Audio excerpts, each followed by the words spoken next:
buenas noches, los invitamos a sentarse para que no se nos haga tan tarde. A estas edades ya no queremos ir a dormir temprano. Pero no, bueno, es miércoles y bueno, ya todos sabemos que muchos mañana continúan su jornada laboral. Y en el día de hoy pues queremos darle la bienvenida al doctor Ernesto Rengifo, al doctor Luis Ángel Madrid. El doctor Ernesto Rengifo va a ser el ponente principal de esta tertulia que se ha llamado Mapa de los Tratados de Libre Comercio Multilaterales y Bilaterales con la identificación de los tratados que incluyen derecho de autor y derechos conexos en el mundo. Esta corresponde a la ponencia que el doctor Rengifo dio el año pasado en el Congreso de la AI que se realizó en Santiago de Chile. Entonces la va a compartir con nosotros, que no estuvimos allá, pero sabemos también, porque conocemos al doctor Rengifo con lo acucioso y juicioso que es, que nos traerá información y detalles que hasta ni nosotros mismos hemos percibido, porque de verdad que es mucha información. El doctor Luis Ángel Madrid va a estar a cargo de la moderación porque, si bien es cierto, yo veo algunas caras muy jóvenes, el doctor Luis Ángel Madrid tiene una gran experiencia en el tema de los tratados, por eso también consideramos que era parte importante de esta conversación. El doctor Luis Ángel Madrid en algún momento estuvo a cargo de la negociación del capítulo de propiedad intelectual en el momento en que se estaba negociando el tratado de Estados Unidos con Colombia, el tratado bilateral de libre comercio. Entonces, bueno, sin más preámbulos y simplemente para decirles que vamos a tener un medio tiempo como el Super Bowl. Entonces, por favor, después de la tertulia, vamos a tener un espacio para un refrigerio y continuamos con la asamblea, que esperamos que sea muy breve también. Entonces, le dejo el micrófono, doctor.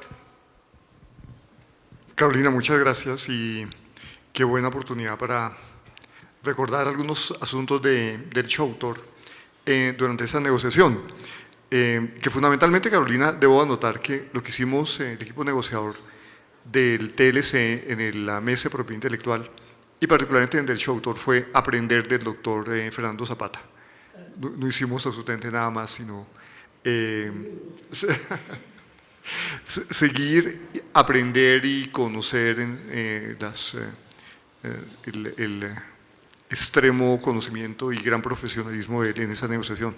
Pues nuevamente muchas gracias, es un enorme placer también presentar al distinguido profesor Ernesto Rengifo. Yo decía en algún momento que leerla de manera muy breve, porque la hoja de vida de él es muy extensa, la hoja de vida de Ernesto es prácticamente un esfuerzo inútil, porque creo que la gran mayoría de los que aquí presentes hemos conocido y hemos admirado su trayectoria, de suerte que no, es ocioso lo que voy a hacer, pero lo voy a hacer. Además, como lo señalé, este es un resumen hecho por ChatGPT, me tengo que acudir a ChatGPT porque no hay otra manera de resumir esta hoja de vida tan extensa, prolija y de tantos méritos. Abogado de la Universidad Externado de Colombia y profesor en Derecho Privado desde 1984. Complementó su formación con posgrados en Derecho Romano en la Universidad de Roma La Sapienza y en Derecho de Autor y Propiedad Industrial en el Queen Mary College en Londres. Entre el 87 y 89, allá nos conocimos con Ernesto en ese momento. Siempre estaba con libros, iba a todos los conciertos de música y algo lo hicimos algo. Y estaba en la universidad, en la competencia del London School of Economics. Posteriormente a esa estadía dilatada en Londres, Ernesto investigó hizo una investigación en el Max Planck de Múnich en materia de patentes y biotecnología. Seguramente los que estamos por allá, por esos años presentes, recordamos el excelente libro o las excelentes publicaciones de Ernesto en materia de biotecnología. Creo que fue de las primeras personas que habló en Colombia en la materia y habló también que creo que nadie más ha hecho mucho después de esa publicación. ¿Qué más nos dice ChatGPT? Con más de 38 años de experiencia, es experto en métodos alternativos de solución de controversias y ha sido director del Departamento de Propiedad Intelectual de su universidad, socio fundador de Rengifo Abogados, miembro de varias cortes de arbitraje y académico en la Academia Colombiana de Jurisprudencia. También profesor emérito de la Universidad Externado de Colombia. Esa es la hoja de vida de nuestro querido Ernesto Rengifo. Ernesto, por favor, adelante. Mil gracias, Luis Ángel, siempre tan afectuoso y tan querido, igual a Carolina. Carolina, que es todos, hoy la vamos a reelegir, no mentiras. La dulzura de Carolina, ella, lo que ella le pida a uno, uno lo hace porque suaviter in modo fortiter in re. Tengo que, mil gracias por la invitación. Bueno, entonces a mí me invitaron a la LAI, que es una agremiación muy importante, muy eurocentrista, marcadamente eurocentrista.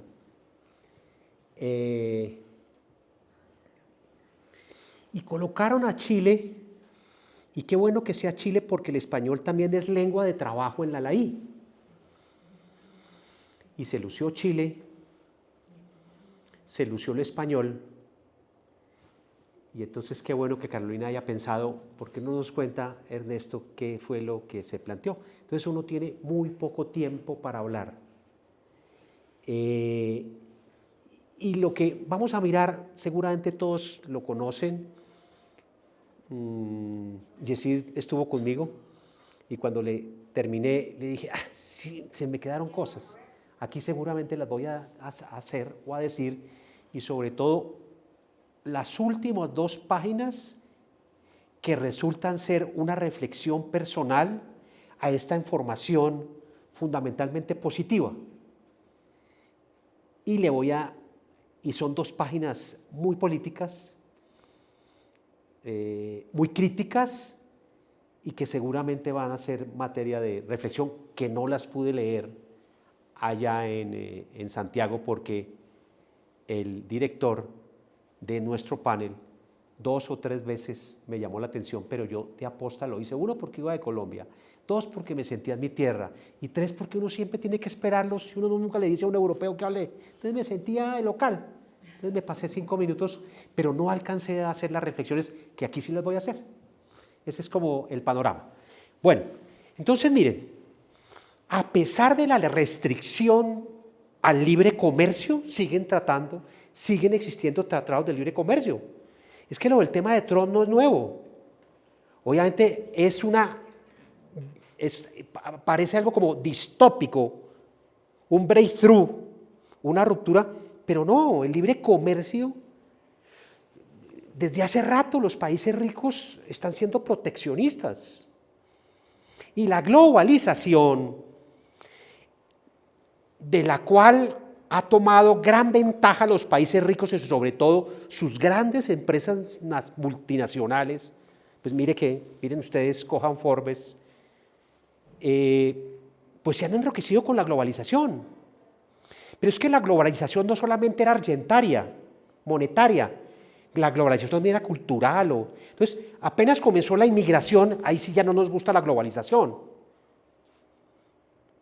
Pero como ya somos tan poderosos y las grandes compañías de tecnología se han enriquecido tanto producto de la globalización, del libre comercio, porque el comercio, como le dijo Adam Smith, enriquece. Importar, exportar enriquece, eso está inventado. Y entonces hay todo un movimiento político, porque si ustedes se ponen a mirar, y comienzo siendo, esto debería ser el final, la inmigración tiene un discurso económico, eso se pasa por alto porque la inmigración genera desarrollo y riqueza a los países que necesitan inmigración, pero tocan el elemento que ustedes saben cuál es, el que genera xenofobia. Entonces el inmigrante es mal visto, ¿cierto? Es un poquito, bueno, entonces, pero la idea es, no obstante la restricción al comercio, porque miren ustedes lo que tienen esos 5 o 6, simplemente para colocar el ejemplo, gigantes de la economía digital, los ricos que son, y no hablemos del sector farmacéutico, del sector petrolero, del sector de carros. Sigue habiendo tratados de libre comercio. Bueno, pero a raíz de una preocupación académica intelectual hoy sobre el tema de la autonomía privada, entonces se van a dar cuenta cómo voy a tratar de combinar lo que voy a exponer de los tratados de libre comercio con la autonomía privada, y ese es el tema crítico que voy a hacer. ¿Listo? Bueno, entonces, yo paso acá. Sí, por eso les digo, esto es importante. Esto impacta. Es sencillo, pero impacta. Y ese fue como el aporte. Demostrar la trascendencia que ha adquirido la propiedad intelectual, o mejor, los bienes protegidos por la propiedad intelectual, que hoy, miren ustedes, un derecho subjetivo de carácter privado, como dice en la parte inicial de ADPIC, dicen los derechos de propiedad intelectual son unos derechos de contenido privado, porque había esa discusión y sobre todo porque el Estado interviene en la concesión de ciertos derechos de propiedad intelectual, como por ejemplo las patentes, las marcas, ¿cierto? Entonces fue explícito el preludio o las notas iniciales de ADPIC diciendo los derechos de propiedad intelectual son derechos de contenido privado, son derechos subjetivos de contenido privado. Otorgan una posición de ventaja protegida por el ordenamiento, unos derechos de monopolio legal. Después viene entonces ADPIC, ustedes se acuerdan, en 1994, y se considera que los bienes de propiedad intelectual son fundamentalmente bienes del comercio internacional, y lo que persiguió la OMC o persigue es que no haya barreras al comercio. Y le vendieron a América Latina la idea esa del libre comercio. Miren el resultado del libre comercio, con lo cual comencé, hablando de la globalización. Claro que la globalización es importante, integral, también cultural, la globalización es cultural. Bueno, y entonces dense cuenta todo el trabajo que hizo fundamentalmente Europa, Estados Unidos y Japón para introducir esa noción de que los derechos de propiedad intelectual eran bienes del comercio, ¿cierto? Era el momento de la globalización, del convenio de Washington, etcétera, etcétera. Bueno, y hoy, como un factor más de protección a los derechos de propiedad intelectual, los derechos de propiedad son inversiones. Entonces son temas muy sensibles. Y ese concepto de los derechos de propiedad intelectual como inversión están incluidos en los tratados de libre comercio, en los tratados bilaterales, multilaterales de libre comercio y en los tratados de protección de inversión, porque explícitamente los derechos de propiedad intelectual son considerados inversiones. Entonces notarán ustedes, como lo vamos a ver, que se puede hablar de un ADPIC Plus, en el sentido de que al llegar a ese estándar, a esa categoría de inversión, ¿con qué fin se ha hecho? De obtener protección efectiva. Por eso el enforcement es fundamental en los tratados bilaterales y en los tratados de inversión, y además en la creación de los mecanismos alternativos de solución de conflictos. No solamente entre particulares, sino entre estados o el estado y un particular, porque puede hacer uso del CIADI para hacer efectivos los tratados de inversión. Entonces, el hecho de que hayan mecanismos de solución de conflictos para resolver los problemas de inversión y que la propiedad intelectual esté incluido dentro de la categoría de inversión significa que estamos hablando de un ADPIC Plus y que se ha incrementado de una manera extraordinaria los sistemas de protección de la propiedad intelectual, entre otras cosas, producto de la globalización. Bueno, entonces esta es una lámina importante. El resto, esto ustedes todos lo sabían, simplemente estamos sistematizando. Bueno, entonces vienen preguntas muy sencillas. ¿Por qué los países celebran tratados multilaterales o bilaterales? Por muchas razones, pero a guisa de ejemplo menciono estas. Estándares mínimos de los acuerdos, ADPIC. ADPIC estableció estándares mínimos, no ha establecido estándares máximos. La pregunta es, ¿hasta cuántos estándares máximos más a la propiedad intelectual? Es decir, aumentamos términos de protección, aumentamos el tiempo de protección, llega a la categoría de inversión, creamos medidas severas de enforcement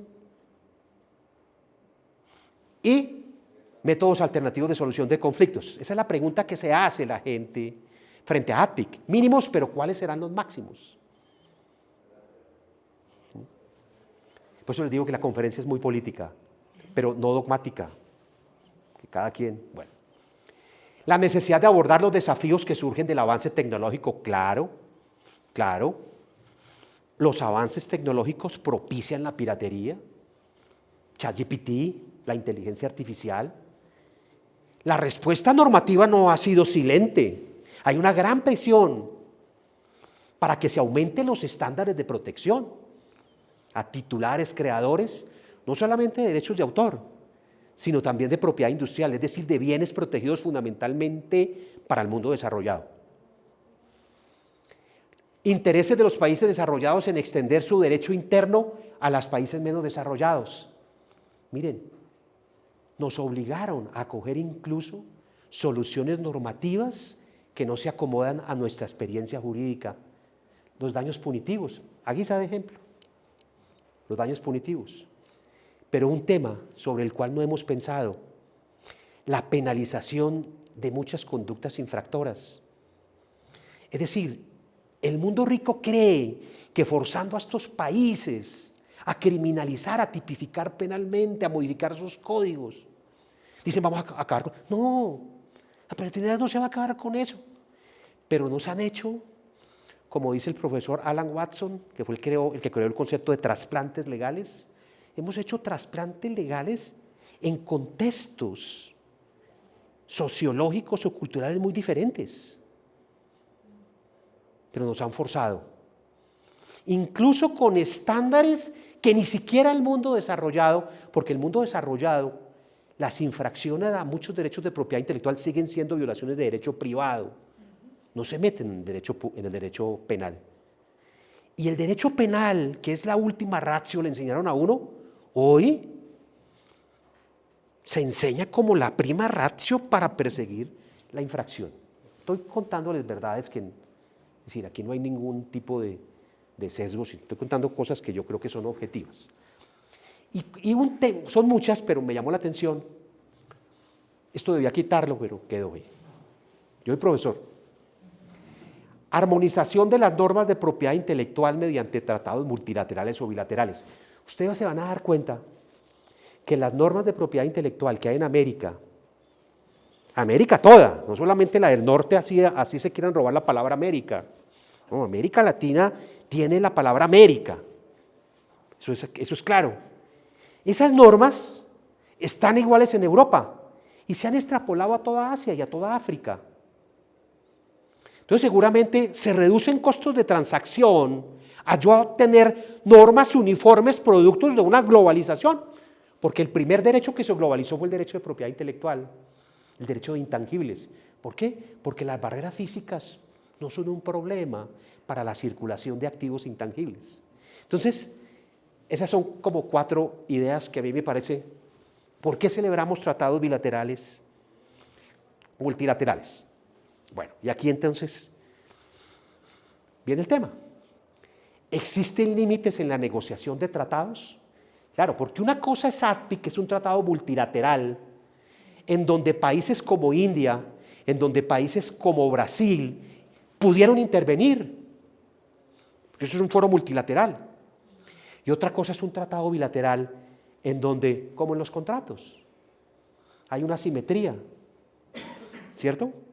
Entonces, la pregunta que se hacen los teóricos, sobre todo una profesora de New Zealand, de Nueva Zelanda, que se llama, ¿se acuerdan del nombre? Un artículo que publicamos en la revista de Propiedad Inmaterial. Bueno, se me olvida el nombre. Carajo. Bueno. ¿Cómo? Esa, Susan Frank. ¿Cómo? Susan. Susan tiene incluso dos libros muy importantes sobre el tema de tratados de libre comercio y de derechos de propiedad intelectual. Entonces, yo quiero destacarles a ustedes del artículo 7 y el artículo 8, ad pictórama, que ustedes recurrentemente citan y todas las conocemos. ¿Pero por qué? Porque los países en vías de desarrollo dicen, tienen que haber límites. Y estas dos normas son importantes porque contienen los objetivos y las finalidades del tratado. Y ustedes recuerdan que por la Convención de Viena de Tratados Internacionales, los objetivos y finalidades de un tratado son criterios de interpretación de los tratados. Eso es importantísimo. Ese artículo 7 dice, de modo que favorezcan bienestar social y económico y el equilibrio de derechos y obligaciones, porque esto es lo que se discute en las mesas de la OMPI. Los grupos de conocimiento tradicional, de patentes, de marcas, de conocimientos tradicionales discuten esto, porque allá se sientan países del África, países europeos, países en donde producen, eso es así, y seguramente el 7 lo invocan y el 8. ¿Y para qué se otorgan o se reconocen y se deben proteger esos derechos? Dice, para promover el interés público en sectores de importancia vital para su desarrollo socioeconómico y tecnológico, y sigue el 8.2, excúsenme, pero lo leo porque es importante, podrá ser necesario aplicar medidas apropiadas siempre que sean compatibles con lo dispuesto en el presente acuerdo, para prevenir el abuso de los derechos de propiedad intelectual por sus titulares o el recurso a prácticas que limiten de manera injustificable el comercio o redunden en detrimento de la transferencia internacional de tecnología. Cierro comillas. Cuando alguien habla de abuso de posición dominante, de abuso del derecho, hombre, no está diciendo nada inapropiado, eso está incluso positivizado. Eso no es que esté hablando un comunista o un mamerto de la propiedad intelectual. No, eso está en un tratado de ATPIC, porque nosotros macartizamos a los críticos, ¿cierto? Y entonces tenemos un discurso y muchas veces, mejor dicho, la verdad es fruto de la discusión y no de la simpatía. Es bueno hacerse estas reflexiones. Hoy sí no me toca. Entonces, esos dos artículos son importantes. Bueno, son 19 filminas, ya vamos 3, tranquilos. Lo importante son las 2 paginitas que quiero leerlas porque no las había leído. Entonces dice, evolución de los acuerdos regionales y bilaterales. Entonces viene, acuerdo de promoción comercial entre los países de América Latina y Estados Unidos, del 2003 al 2012. Porque acuérdense que casi todo Centroamérica firmó los tratados de libre comercio con los Estados Unidos. El primero fue Chile. Pero en general, Carito tiene un artículo espectacular sobre eso, ahí me sirvió para hacer este resumen. ¿Qué es lo fundamental de esos tratados? Porque esos tratados prácticamente se reproducen. Es decir, hay un plagio, una redundancia normativa. Principio de trato nacional, aumento de términos de protección, limitación a la responsabilidad de los proveedores de servicios de Internet, almacenamiento temporal, que es una discusión que ya...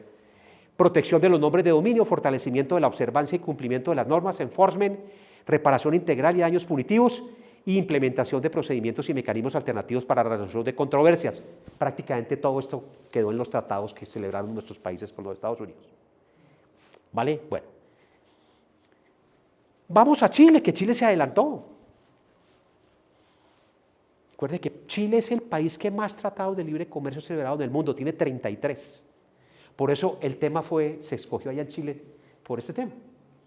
Y a mí me tocó esto, me tocó estudiar muchísimo. Porque aquí estoy haciendo un abridgment, un sumario, pero esto me tocó mirar, sentarme a reflexionar, a escoger y toda esa cosa, porque esto es common knowledge, esto no, pero entonces eso es la tarea que me puso Carito resumida. Entonces dice, Tratado de Libre Comercio entre Chile y Estados Unidos, miren, 2003. No contiene mención expresa a la obligación de ratificar toda ni TOIEF, los 2 famosos tratados Internet.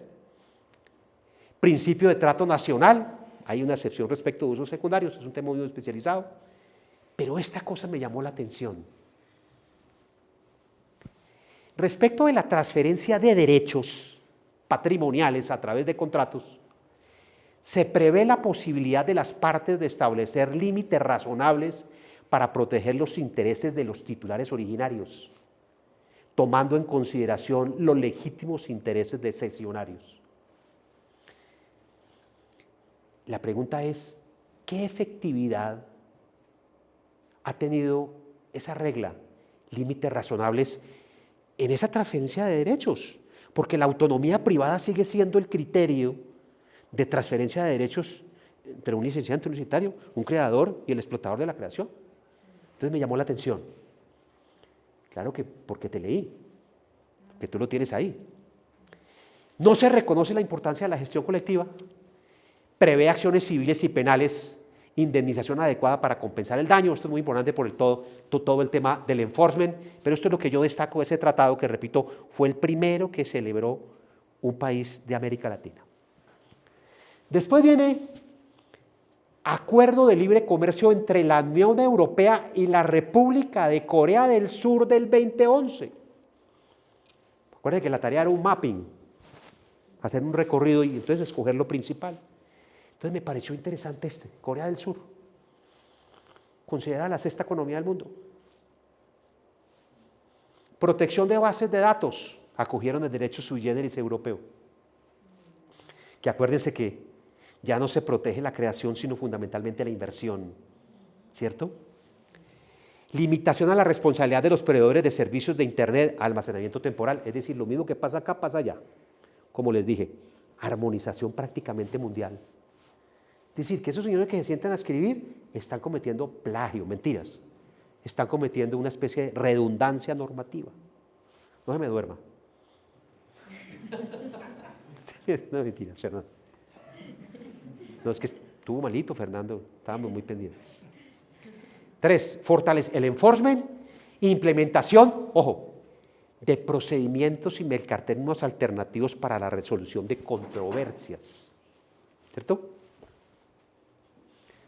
Bueno, Acuerdo de Libre Comercio entre la Unión Europea y Japón, 2019.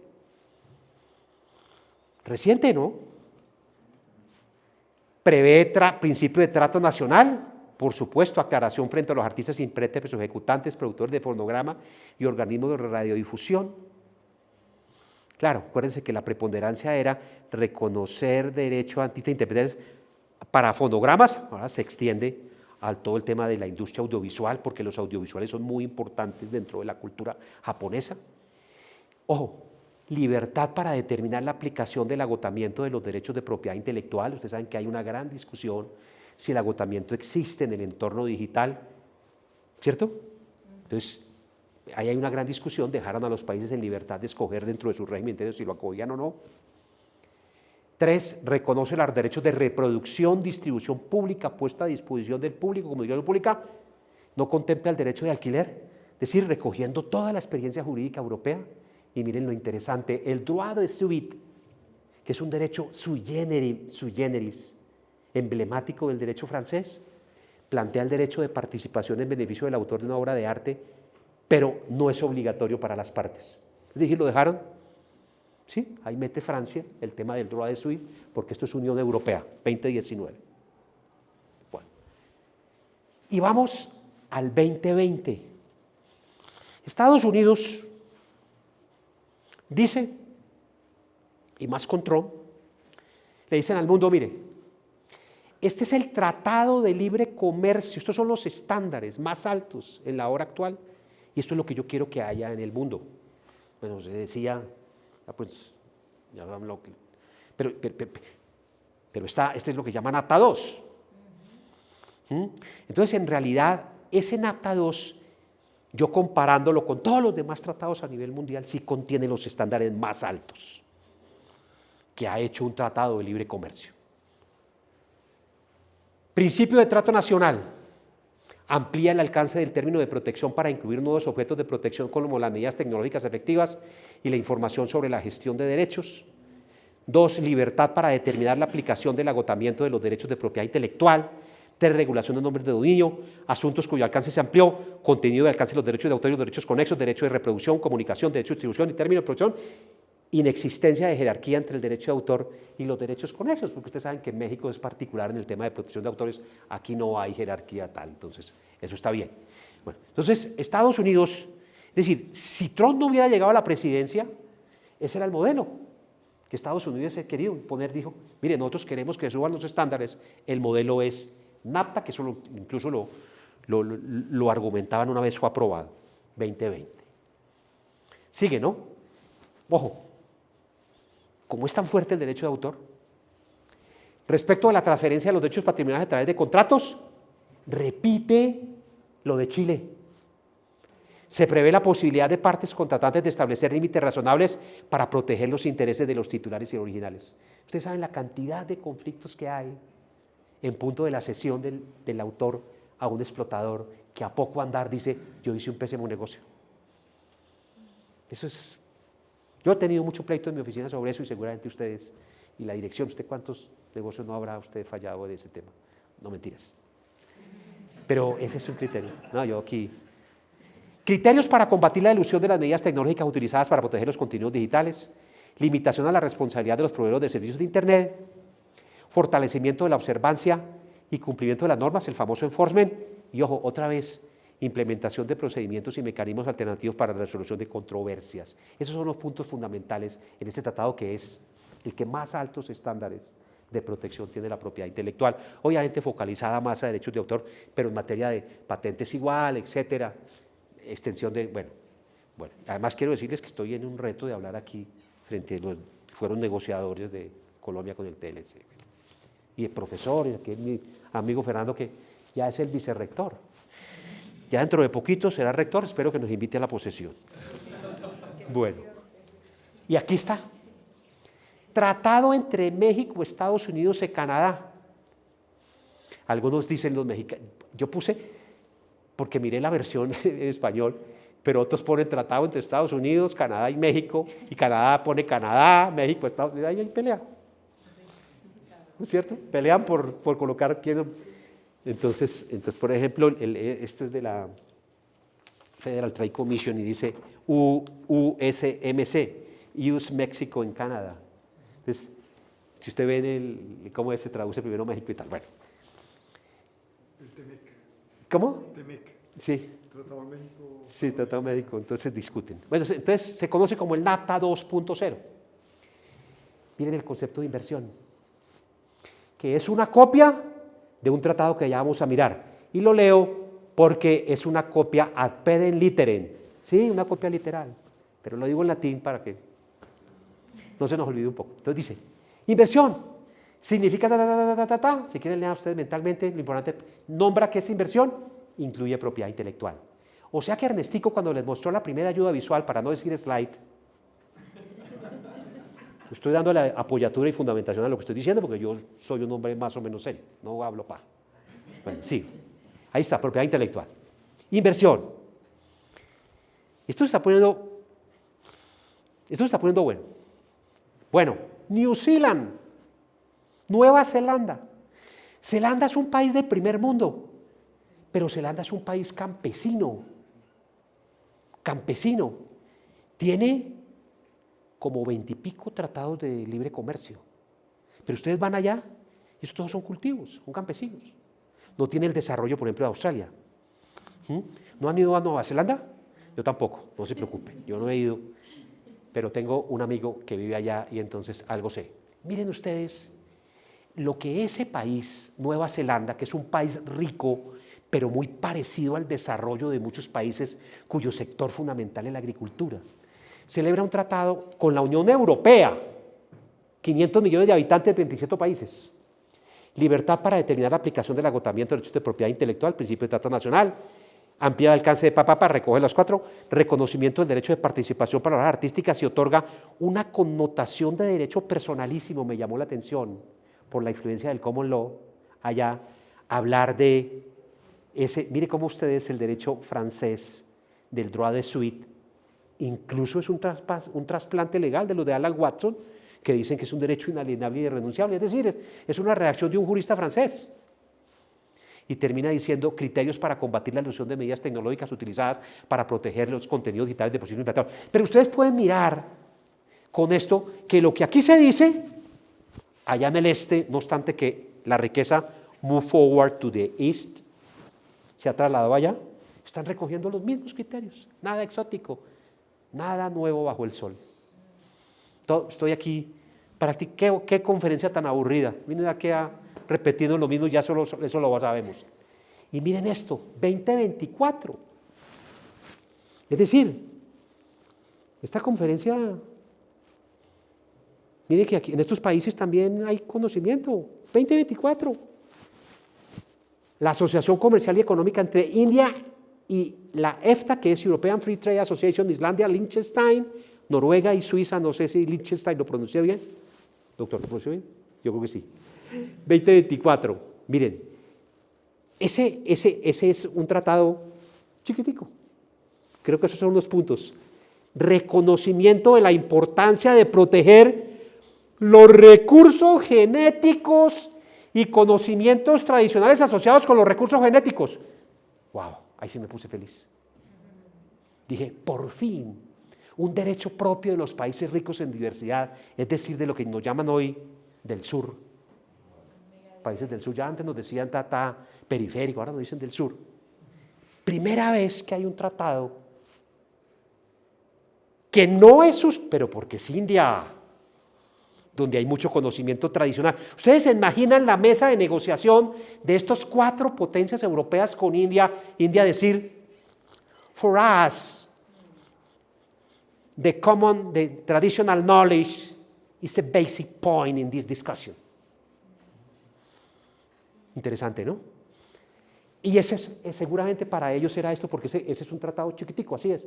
Las partes se obligan a la protección adecuada y efectiva de los autores, propiedad, y fomento del establecimiento de sociedades de gestión colectiva y la celebración de acuerdos de reciprocidad. Pero destaco sobremanera la inclusión de, por lo menos, derechos concernientes al sur global, a los países ricos en biodiversidad, o en donde está, pues seguramente, el futuro de la humanidad por el cambio climático. Bueno. Y miren ustedes, derechos de autor como activo de inversión, fue el primer tratado nuestro, Alianza del Pacífico, Chile, Colombia, México y Perú en el 2016. Lo incluyeron y esa norma está reproducida en el NAFTA 2.0. Incluyó una propiedad intelectual. Bueno, obviamente estamos hablando de tratados multilaterales, no estamos hablando de tratados de inversión. ¿Listo? Una cosa es la propiedad intelectual en un tratado de multilateral, y otra cosa es la propiedad intelectual en un tratado de inversión. Ya vamos a ver las diferencias. Bueno, Singapur, acuerdo de libre comercio entre la Alianza del Pacífico, o sea, México, Perú, tal, activo considerado inversión.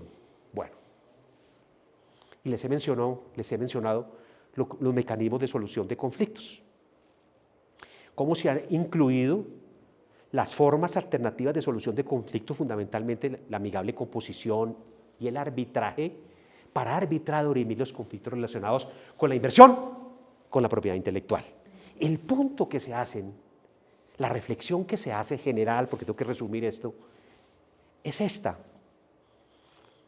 ¿Cómo serán interpretados los intereses extrapatrimoniales o relacionados con políticas públicas o los derechos morales, que aquí nuestro profesor nos lo enseñó, de los creadores en un escenario arbitral creado para proteger inversiones desde una perspectiva esencialmente económica, tal como acontece en el CIADE o ICSID?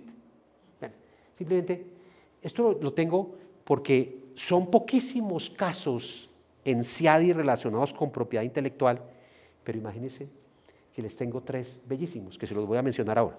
Uno de Colombia, fallado en octubre del año pasado. Vea, ahí está.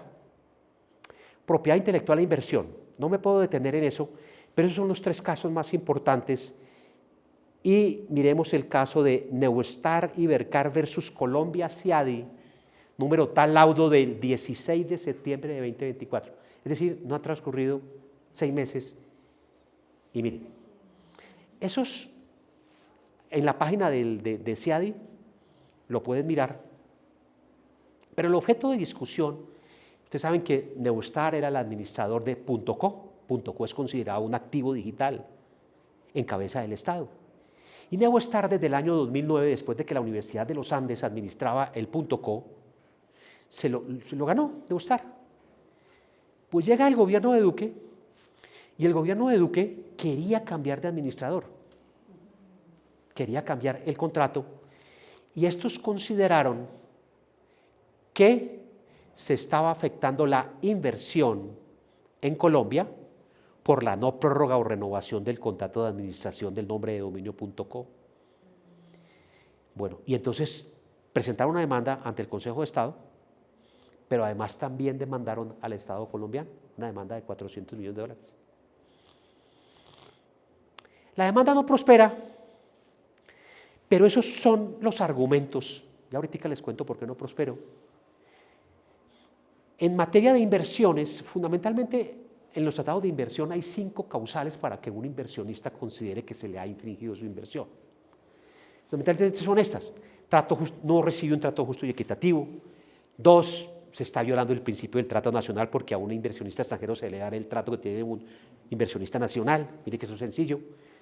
¿Por qué sabemos nosotros esto? El principio del trato de la nación más favorecida. Aquí se planteó, Colombia ha firmado un tratado de protección de inversiones con Suiza y Neustar argumentó: aplíqueme los criterios de protección suizos a mí. Y 4, aplicación del tratado. Vea, el 5. Pero esos son los argumentos que son recurrentes en estos procesos de inversión por expropiación o por medidas del Estado para aminorar o quitarle valor económico a las inversiones de las compañías extranjeras. Ese pleito se gana, lo gana el Estado colombiano, porque el tribunal CIADI, yo todavía, no obstante la digitalización, que me gusta, por supuesto, y lo hago, todavía tomo punticos y dejé el resumen. No, aquí está el casito. Este casito me lo leí en el vuelo Bogotá-Santiago, pero no lo pude explicar porque no tuve sino 15 minutos. En ese caso,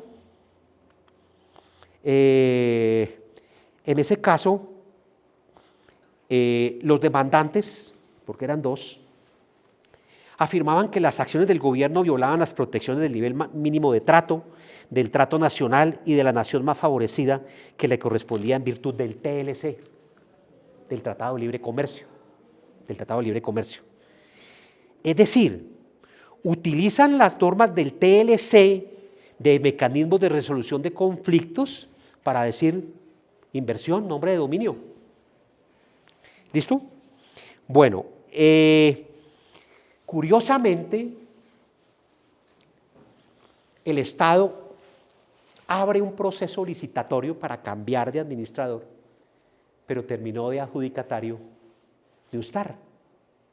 Pero la decisión se produjo antes. Mejor dicho, cuando se produce la decisión del tribunal CIADI, ya se había ganado la citación.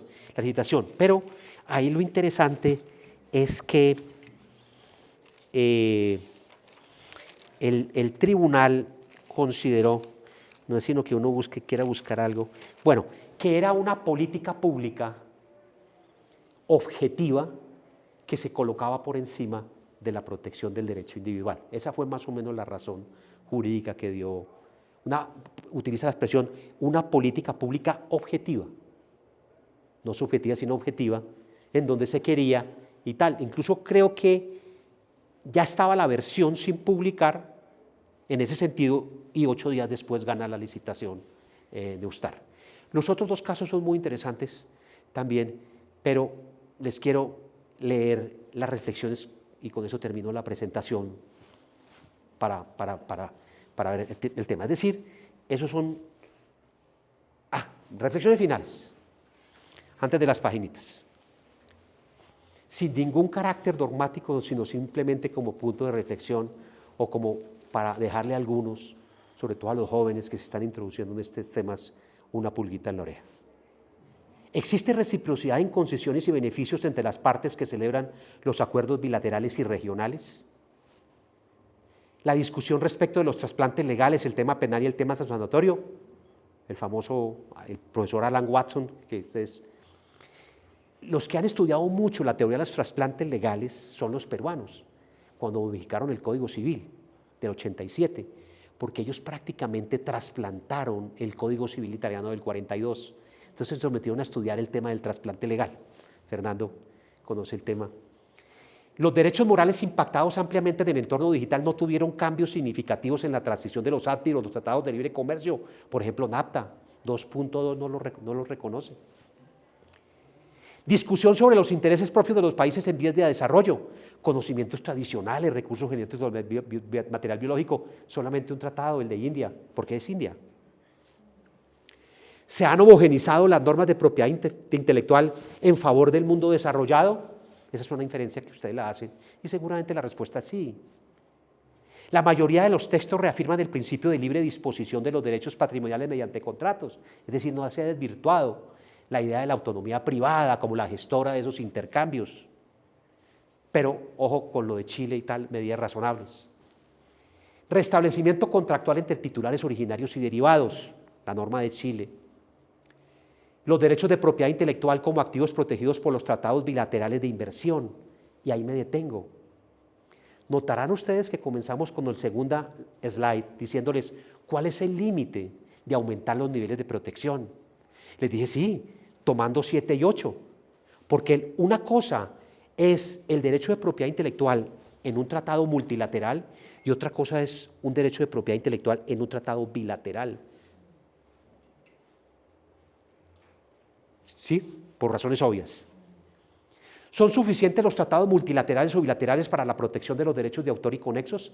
Entonces les dije a ustedes, quiero unir esto con el tema de la autonomía privada, porque estoy estudiando la autonomía, tengo una clase en el tema de la maestría de contratos, yo doy autonomía privada. Y la autonomía privada, su contenido, su sentido, su alcance, eso ha cambiado muchísimo. Entonces ya se van a dar ustedes cuenta de lo que... Entonces el contrato se convierte en un mecanismo de gobernanza económica, de gobernanza institucional y de gobernanza regulatoria a nivel global. ¿Qué significa eso? El contrato ya no es un mero intercambio de bienes y servicios. Hoy existen redes de contratos. Hoy existen imposiciones normativas por las redes de contratos. Entonces, por ejemplo, leen un contrato de distribución, pensemos del software de Microsoft para América Latina, ese contrato es igual en América Latina y seguramente en Europa, en Asia y en África, ¿cierto? Pero el tema es que los contratos hoy gobiernan. Es decir, el contrato no tiene la presencia de lo público. El contrato no está gobernado por normas imperativas proferidas por un órgano público. ¿Estamos ante la presencia de una gobernanza regulatoria a nivel global desarrollada por empresas transnacionales? Claro. Ustedes no discuten los términos de negociación con Amazon o con Google o con Microsoft cuando celebran un contrato de computación en la nube, ¿cierto? No lo discutimos. Ni seguramente con los servicios de inteligencia artificial. Entonces, hemos desmontado el Estado y muchas de las funciones del Estado no es que no existan, las tienen que asumir los privados. Por eso si uno lee, por ejemplo, se me viene a la cabeza un contrato de exploración y explotación de hidrocarburos. La empresa extranjera, dense cuenta que tiene que hacer vías, que tiene que hacer centros de salud, es decir, funciones públicas. El contrato hoy, hay una simbiosis entre lo público y lo privado, porque el Estado no puede hacer eso. Es decir, se desmonta el Estado, pero eso no significa que esas funciones que hacía el Estado, no, desaparecen. Tienen que hacerla el sector privado. Por eso el cambio climático no es un tema solamente de políticas públicas, sino de los grandes agentes que explotan tal. Bueno, ¿listo? Entonces, no todo es contractual en el contrato. Bueno, entonces, ¿me quedan 5 minutos? Carito, ¿me quedan 5 minutos? Sí. Bueno, y entonces esta es la lectura. Esta es la reflexión de todo este elenco que lo vimos rápido, que yo quería socializar porque no lo pude hacer allá en Santiago de Chile, y yo quería hacerlo, pero bueno, dice así. Habiendo analizado algunos tratados que han sido celebrados a lo largo de los años, nos queda un sinsabor, toda vez que se evidencian diversas problemáticas. La primera de ellas radica en que los países en vías de desarrollo, digamos, no resisten, es decir, tienden a ceder o aceptar las medidas impuestas por los países desarrollados en relación con la propiedad intelectual a cambio de abrir los mercados Pero no debemos preguntar si verdaderamente en esas relaciones internacionales, nos debemos preguntar, ¿existe un equilibrio o una verdadera reciprocidad de concesiones y beneficios? Y si las disposiciones de los tratados cumplen los estándares señalados en los artículos 7 y 8 del Acuerdo ATIC, esto es, si realmente favorecen el bienestar social y económico y el equilibrio de derechos y obligaciones. Repito que es un punto fundamental y la gran discusión hoy a nivel global. El tema del desequilibrio, de la desigualdad ante la concentración de mucha riqueza en poco. Es decir, esa discusión incluso la ha propiciado incluso el Partido Republicano y el Partido Demócrata antes de que fuese elegido Trump. Porque eso ya lo vivió Estados Unidos antes de que se expediera la ley, el Sherman Act. ¿Se acuerdan que JP Morgan lo dividieron? ¿Se acuerdan? Exactamente la discusión. Obviamente esa discusión no la va a dar Trump, pero esa es la discusión antes de que fuera. Por otro lado, se observa que temas de suprema relevancia para países en vías de desarrollo son pasados por alto e ignorados en este tipo de convenios, pues a las partes fuertes y quienes imponen la mayoría del clausulado de propiedad intelectual, es decir, los países desarrollados, no les interesa regular y proteger los recursos genéticos, los conocimientos tradicionales, las denominaciones de origen, la biodiversidad, claro que hay excepciones, la concesión de excepciones y flexibilidades que favorezcan a los artistas y a la población más vulnerable. No obstante, así como los países ricos instrumentalizaron los derechos de autor para extender su alcance y proteger al software como una obra literaria, y han incorporado limitaciones a la responsabilidad de los proveedores de servicios de Internet, favoreciendo sus propios intereses, es el reto de los países en vías de desarrollo más que plañir. El contexto es así, de imponer y proteger temas propios de nuestras culturas.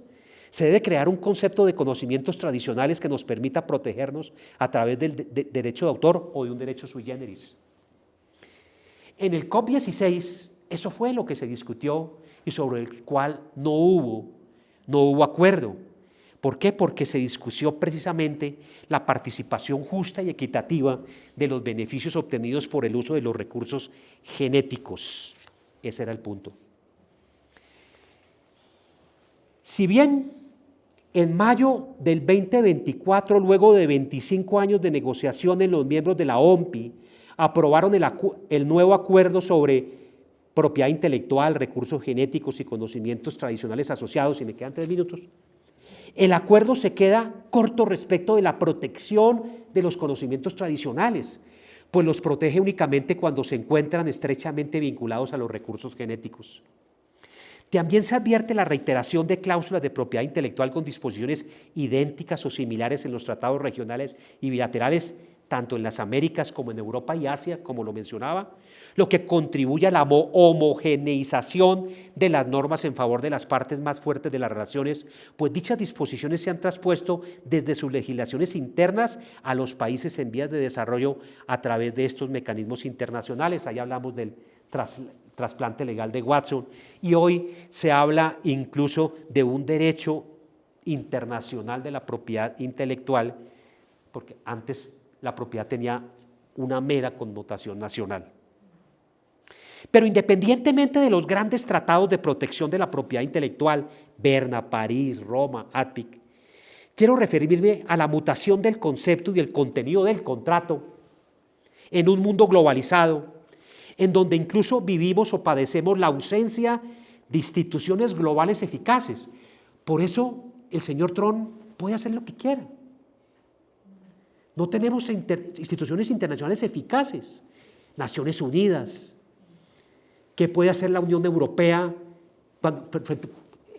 Esto se escribió antes del tema de aranceles, que han sido reemplazadas por grandes empresas transnacionales también globalizadas. El asesor de Trump se llama Elon Musk, el gran propietario de una empresa multinacional transnacionalizada.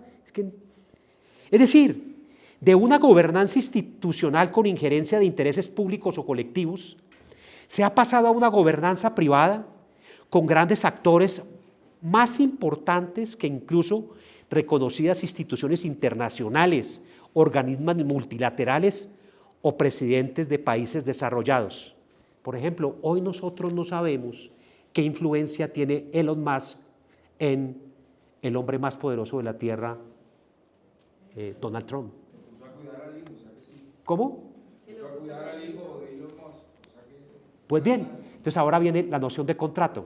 Pues bien, la ausencia de instituciones globales eficaces le ha dado prevalencia a una presencia privada transnacional más allá de los tratados o acuerdos multilaterales o bilaterales entre estados. Es decir, a nosotros nos enseñan los tratados regionales, los tratados bilaterales, los acuerdos de protección de inversión que les he expuesto. Señores, hoy ese tema estamos viendo que está desvirtuado, que se expresa en una regulación desarrollada por actores no estatales, cuya legitimación, gobernanza e implementación no encuentra sus raíces en autoridades públicas. Por eso la tercera connotación del contrato, acuérdense que vimos, no solamente un instrumento de intercambio, un tema institucional, es un tema de gobernanza global, en donde no hay intervención en la creación del derecho de entidades públicas. Donde antes predominaba la regulación y el control de los estados, ahora son los actores privados quienes, recurriendo fuertemente al instrumento contractual, entran a llenar los vacíos en un escenario globalizado. El contrato ha dejado de ser un mero instrumento de intercambio de bienes y servicios para convertirse en un mecanismo de organización y de gobernanza regulatoria a nivel global, en donde es borrosa la distinción entre regulación pública y privada. Por eso les colocaba el ejemplo de la esposa de la compañía petrolera que celebra un contrato de asociación con el gobierno, viene y tiene que crear la carretera. Drummond tuvo que crear el ferrocarril para sacar el carbón. Tienen que crear puestos de salud. Es decir, contratos con contenido, no solamente de intereses públicos o privados, o incluso, como dice alguien, en donde lo público y lo privado se ha diseminado y no se ha distinguido. Entonces, este problema está planteado, entre otros, por la profesora Anna Beckers, que se lo recomiendo. Anna Beckers, dice ella, comillas, en términos de derecho contractual, los intereses públicos no aparecen en la forma de normas imperativas. Hago esta digresión o paréntesis. Dense cuenta que el derecho de autor tiene normas imperativas. Hablando, como tiene el derecho de propiedad industrial, también hay normas imperativas. Por intervención de entidades públicas o organismos donde hay intereses públicos. Como han perdido legitimación por la preponderancia de entidades transnacionales, entonces Anna Becker dice, en términos de derecho contractual los intereses públicos no aparecen en la forma de normas imperativas como ha sido el caso de las normas de protección al consumidor o las laborales, sino que aparecen como una elección de las empresas de someter sus operaciones comerciales globales a estas políticas. ¿Cómo puede el derecho contractual afrontar estas elecciones autónomas? Repito, nadie discute los términos de servicio que ofrece Amazon del cloud computing que ofrece. Nadie discute los términos de servicio de inteligencia artificial, ChatGPT, Gemini, etcétera, que ofrecen los oferentes. Nadie discute esas condiciones. Entonces, dice, una respuesta posible desde el derecho contractual tradicional sería interpretar dichos compromisos a la luz de la intención de los contratantes, pero esto parece discutible precisamente en vista de la dimensión pública de las cuestiones convenidas. Es decir, la noción de contrato es que el contrato es el encuentro de dos intenciones, un acuerdo de voluntades. Entonces, ella está planteando, bueno, me como el resto para decir esto. ¿Qué va a acontecer con la disciplina jurídica? Pongo el ejemplo del derecho de autor. Cuando ya no existe intervención del Estado en su regulación acompañado de normas imperativas o de normas de orden público de protección. ¿Qué pasará cuando la inteligencia artificial sea el nuevo agente encargado de regular el derecho de autor o más general, o el derecho de las creaciones intelectuales? Y ahora permítanme soñar y con eso termino. Es decir, antes del aplauso, no mentiras. Yering, dice, Yering, el más grande profesor, el libro más importante del siglo, finales del siglo XIX, Yering dice, en El fin del derecho, dice, Yering hizo la distinción entre los fines del individuo y los fines de la sociedad y señala cómo el Estado y la comunidad llaman al individuo para cooperar con la realización de esos fines. ¿Es así? En ese contexto afirma que dos móviles engendran la acción social del individuo. Conocemos ya el primero, el egoísmo. El egoísmo, el utilitarismo, el egoísmo, todos somos egoístas. Adam Smith incluso. El Estado y la sociedad se sirven de él mediante la recompensa y el castigo. El segundo móvil, Yering, finales del siglo XIX, en donde no había, bueno, sí, Alemania se estaba desarrollando industrialmente. Por eso crearon un código civil, el de 1900, como los franceses hicieron en el 1904. Entonces dice, el segundo móvil es el sentimiento del destino moral de la existencia. El individuo no existe solamente para sí, es solidario con la humanidad entera. Cierro comillas.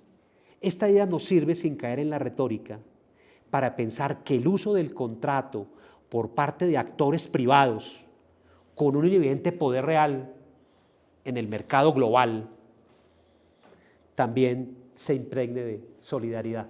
No le veo otra salida. Muchas gracias.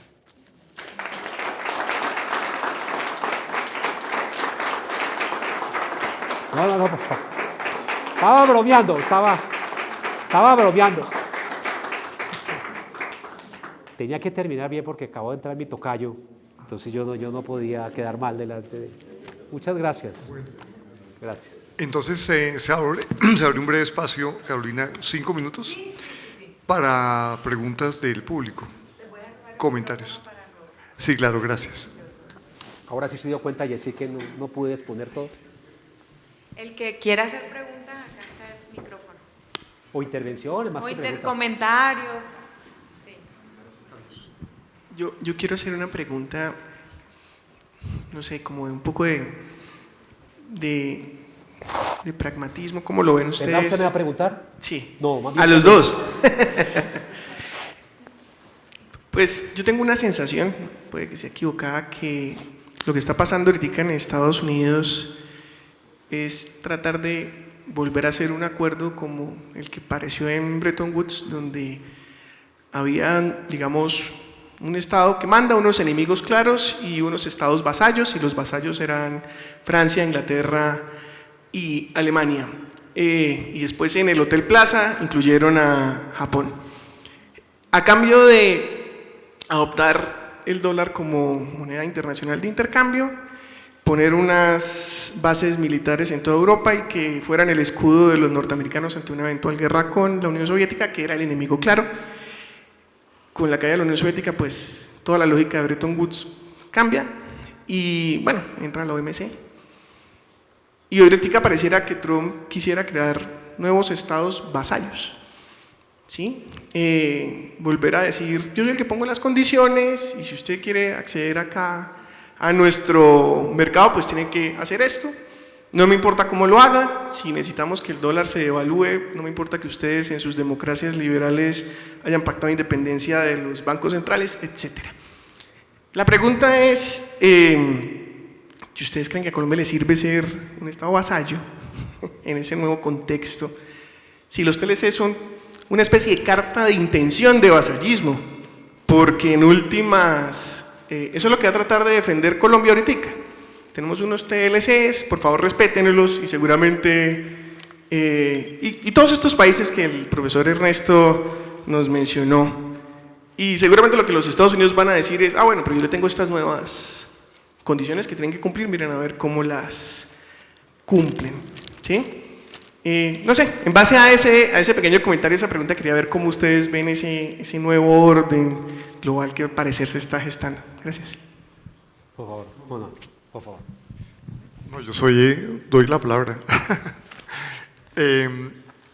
Profesor Luis Ángel, Okay. negociador del TLC con Colombia. Pues claramente aquí hay un momento de turbulencia que es muy difícil incluso para los analistas entender qué está pasando.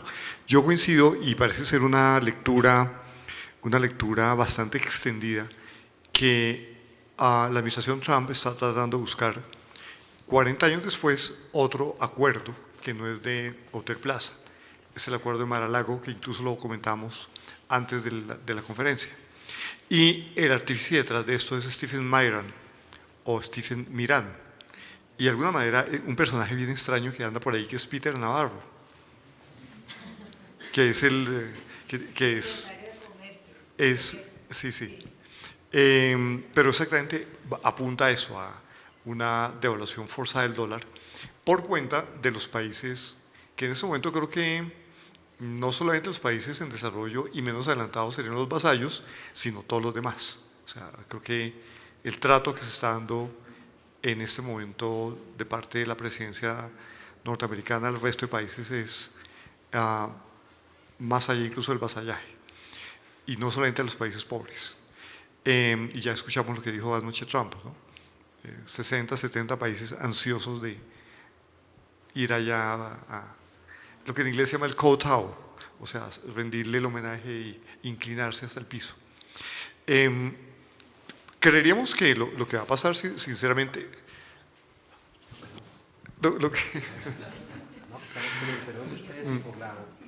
Somos una familia los de psicólogos. Así. Para cerrar el punto o tratar de responder de alguna manera, parece que este plan lleva indudablemente a una evaluación del dólar a través de la tenencia obligada de bonos del Tesoro norteamericano sin recibir ningún tipo de retribución económica, lo que llevaría efectivamente a una devaluación del dólar de facto.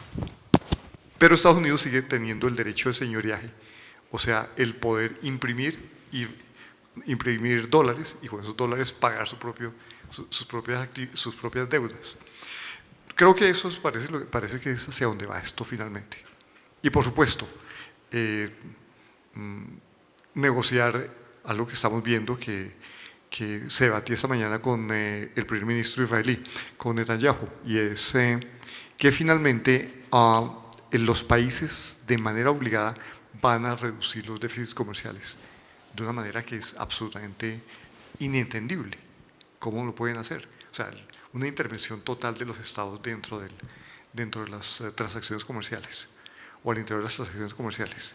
Y la pregunta que nos hacemos, y el gobierno por acá no ha hecho mucho, nuestro gobierno, cómo esta nueva situación, este 10% que nos aplicaron de aranceles, está afectando el Tratado de Libre Comercio.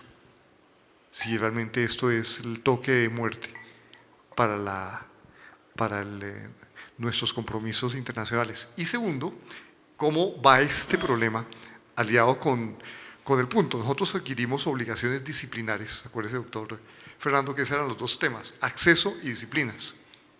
El acceso está coartado, ¿y las disciplinas qué?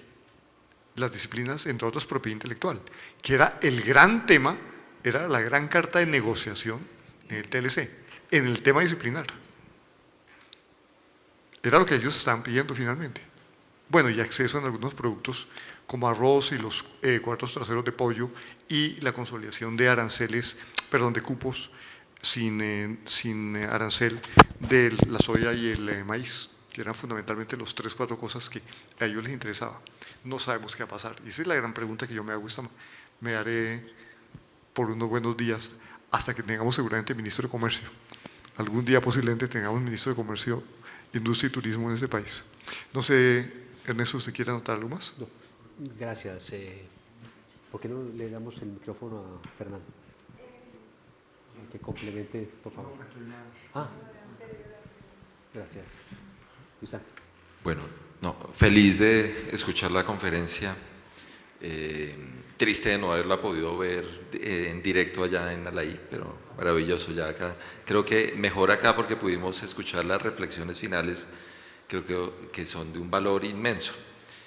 Y estaba pensando, porque ahora a propósito de Alaí, yo iba viendo ese resumen de los tratados de libre comercio y me acordé cuando coincidimos también en el 2013 en Alaí, Cartagena, la vez anterior que se hizo en Latinoamérica, el Congreso, a mí precisamente me tocó hablar sobre el tema de la limitación de los proveedores limitación de responsabilidad de proveedores de Internet, y el título era algo así como hacia la humanización, y ahora estaba buscando dentro de mis notas y lo que encontraba en aquella oportunidad es que las normas que aparecían en cada uno de los tratados, no solamente en estos, sino en todo, con Bahrein, con Canadá, bueno, con todos los que aparecían allá eran calcadas, eran básicamente las mismas en esa reflexión que hacía. Un poco podía haber algún ajuste con los de la Unión Europea, pero eran muy similares.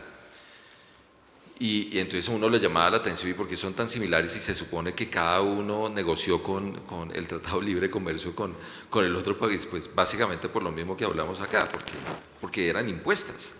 Es decir, yo proponía ese texto y pues si quería cambiar algo, pues era más o menos como negociar con Amazon o con Google en los términos de un privado, era tómelo o déjelo. Igual tenía que incorporarlas allá al TLC correspondiente. Entonces ese desequilibrio siempre se da, siempre termina siendo el del más fuerte. Esto que voy a decir seguramente me regañaría a mi esposa, que es internacionalista, porque siempre tenemos esta discusión, y es que yo siempre digo que es que el derecho internacional no existe, es decir, como derecho no, es la ley del más fuerte, y lo estamos viendo otra vez con el comentario que se está haciendo en este momento. Vaya usted a decir, o incluso en el ejemplo de OMC, en los sistemas de resolución de conflictos, ¿qué ha cumplido Estados Unidos cuando es condenado? Tenemos unos cercanos nosotros, el del 2001, que nunca se cumplió realmente, la sanción que recibió Estados Unidos. Al final, la ley del más fuerte más que un derecho como tal, y por eso me resultó muy interesante es que al final no hay un tema de normas imperativas a los cuales se pueda sujetar. Estarán esas del artículo 7 y 8 del ADPI, que me parecen muy bonitas, que a su vez uno podría encontrar algún reflejo de lo que está en el 27 de la Declaración de Derechos Humanos de la ONU, que también habla de ese equilibrio entre unos y otros. Pero al final lo que hay es un desequilibrio entre los que están negociando allí. Estaba pensando además que por qué terminamos nosotros imponiéndolo o llevándolo por la vía penal, o se nos impone también que en los países menos desarrollados que haya una vía penal, porque hay mucha desconfianza de lo que puede pasar en estos países, porque lastimosamente, como sí ocurre en otras jurisdicciones, acá no hay mucho respeto por el rule of law, y seguramente eso es lo que más influye. Entonces hay que buscar como la última vía, la vía que podría parecer más eficaz para hacer cumplir la ley. Y pensando en esa referencia bellísima, me parece la de Yerin, la de los móviles, del egoísmo, y el otro móvil que va a terminar, como decía, que en unos pocos años termine siendo la inteligencia artificial la que defina los distintos estándares que se van a hacer. O sea, pues eso es lo que nunca va a tener en cuenta. Harari en Nexus propone un escenario muy preocupante, y es que toda nuestra cultura humana ha sido construida con siglos y siglos de interacciones entre nosotros, de pensamientos, de debates, de discusiones, y ahora que todos estamos acudiendo al mismo tiempo, pues todos, desde la hoja de vida con ChatGPT, pero hasta lo que yo hice esta mañana o la canción que nos envió José Roberto ayer, y entonces yo me provoqué y hice una esta mañana también pero como todo la terminamos usando, lo que vamos a terminar haciendo, o lo que va a terminar generando, es una nueva cultura, pero ya no es la cultura nuestra, no es la cultura humana, es la cultura que se vaya forjando de la inteligencia artificial, y en esa cultura no va a estar esa dimensión moral de la existencia humana. Es lo que le preocupa a uno. Y ahí termino. Gracias.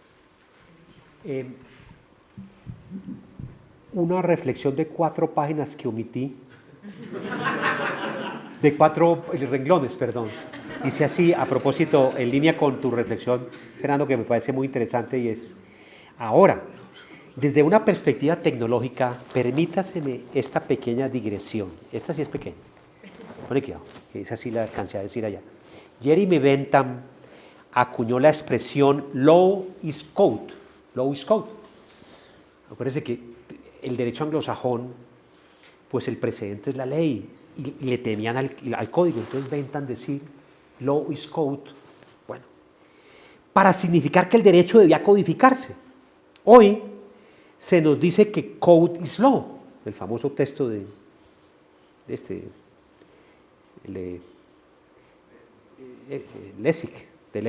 dice code is law, para significar que los mismos actores privados a través de smart contracts o con la ayuda de la inteligencia artificial crean o crearán los mecanismos de resolución de conflictos en medio de una economía de servicios digitalizada. Es decir, se crean medios de resolución de conflictos con poca o sin ninguna intervención humana. Y entonces la pregunta es, ¿serán justas las decisiones a través de medios digitales de resolución de conflictos? No lo sabemos. Pero si la tecnología se ha hecho y se hizo para sustituir al hombre, pues apague y vámonos. ¿Qué haríamos si un abogado como Roberto, experto en derechos de autor? Es decir, esa es la nostalgia que produce el libro de Harari, ¿no?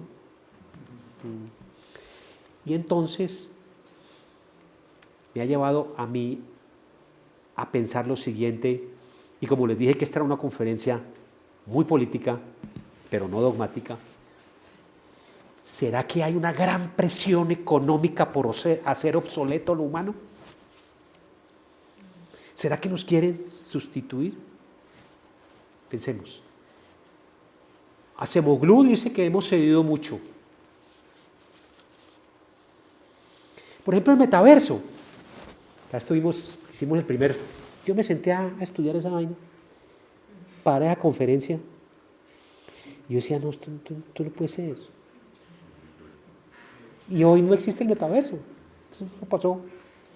Y la inteligencia artificial sí nos pone en tal. Entonces, por eso les dije, yo les voy a hacer la combinación de estos tratados, de ese derecho formal que nos enseñan y los tratados, y por la validez de los tratados es que se descertifican a los países, etcétera, pum.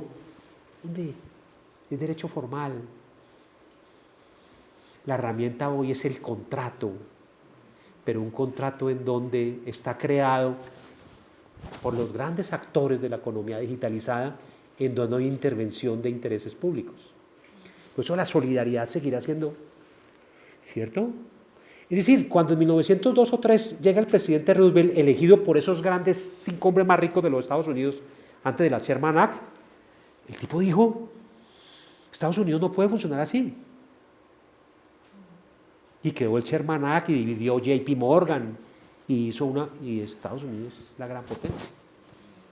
Esa es como pero una globalización en donde los actores tengan casi todo, y cuando hay que compartir un poco, digan, no, es que la inmigración no nos gusta, hay que hacer muros. No sé, porque la inmigración les ha permitido también un desarrollo impresionante. Angela Merkel recibió 1.000.000 de turcos, pero eso también tenía de sirios, perdón. Eso también tiene un análisis económico.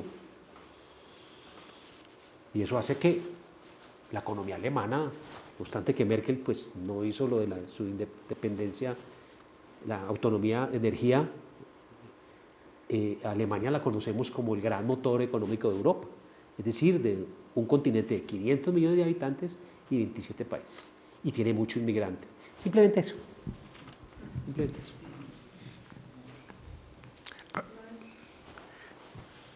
Bueno, creo que pasamos al... ¿Ah? No hay más preguntas. No, desde aquí no veo otra mano levantada. Entonces, bueno, muchísimas gracias, doctor Ernesto. Muchas gracias a ustedes y aceptamos la invitación de nuestra presidenta Refrigeria.